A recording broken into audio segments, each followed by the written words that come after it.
महाराज जी के आज के विशेषांक में रक्षा सूत्र परिवार के सभी सदस्यों का हार्दिक स्वागत है।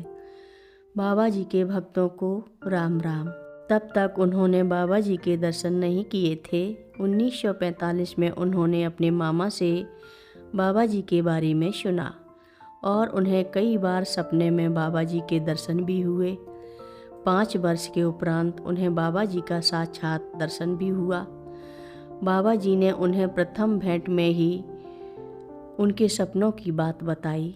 1950 में उन्होंने बाबा जी से परिचय प्राप्त किया, किंतु यह भी उन्हें जानकारी हुई कि बाबा जी उन्हें कई वर्षों पूर्व से ही जानते थे।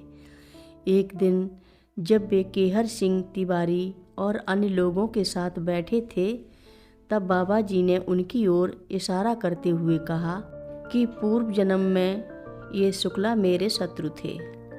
शुक्ला ने बताया कि बाबा जी का उन्हें प्रथम दर्शन इतना अनपेक्षित और अपरंपरिक था कि उनको यह बात समझ में ही नहीं आई कि उन जैसे अयोग्य व्यक्ति पर बाबा जी की कृपा किस कारण हुई। शुक्ला की फोटोग्राफी की एक दुकान थी।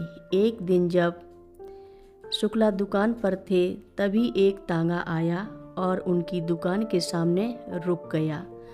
बाबा जी के एक भक्त राम प्रकाश, जो शुक्ला से भी परिचित थे, उनकी दुकान पर आए और कहा कि बाबा जी तांगे पर बैठे हैं, वह जाकर उन्हें अपनी दुकान पर लिवा आए।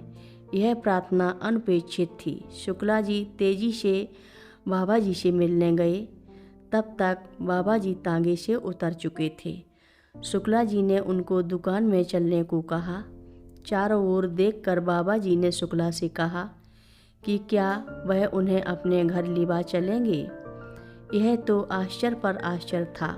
शुक्ला जी बाबा जी को अपने घर लिवा ले आए। जब वे यह घटना सुनाते तो इतने भावुक हो जाते थे कि जीवन की तरह उनकी आंखें आंसुओं से भर जाती थीं और उन्हें बताने के लिए रुकना पड़ता था।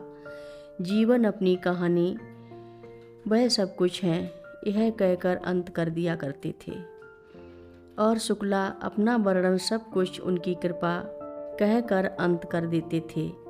शुक्ला जी और राम प्रकाश बाबा जी को घर लिवा ले आए। उनकी पत्नी, बच्चे, चाचा चाची सभी बाबा जी के सन्मुख बाबा जी को प्रणाम दंडवत करने के उपरांत खड़े हो गए। महाराज जी ने उनके घर भोजन नहीं किया, अपितु आते ही कहा कि उन्हें भूख लगी है, इसलिए उनके लिए भोजन तैयार करें। पूड़ी, हलवा और सब्जी तैयार की गई। मिठाई बाजार से मंगाई गई। आगंतुकों का आना प्रारंभ हुआ। सभी लोग बातें करने में लगे और बाबा जी को भोजन परोसा गया।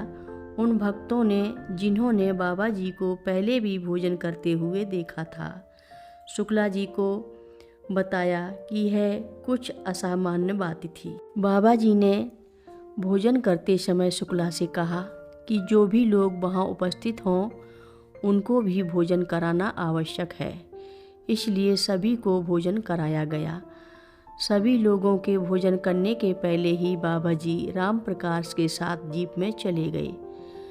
शुक्ला की चाची ने जब यह बताया कि उनके घर में बाबा जी और राम प्रकाश को खिलाने भर का आटा था, किंतु उतने ही आटे से 20 लोगों को भोजन कराने के बाद भी घर के खाने भर की पूड़ियाँ बची हैं, तब सभी लोग अचंभित रह गए। शुक्ला जी ने कहा, कथा लंबी है, आगे की कथा सभी भक्तों को अगले भाग में सुनाएंगे।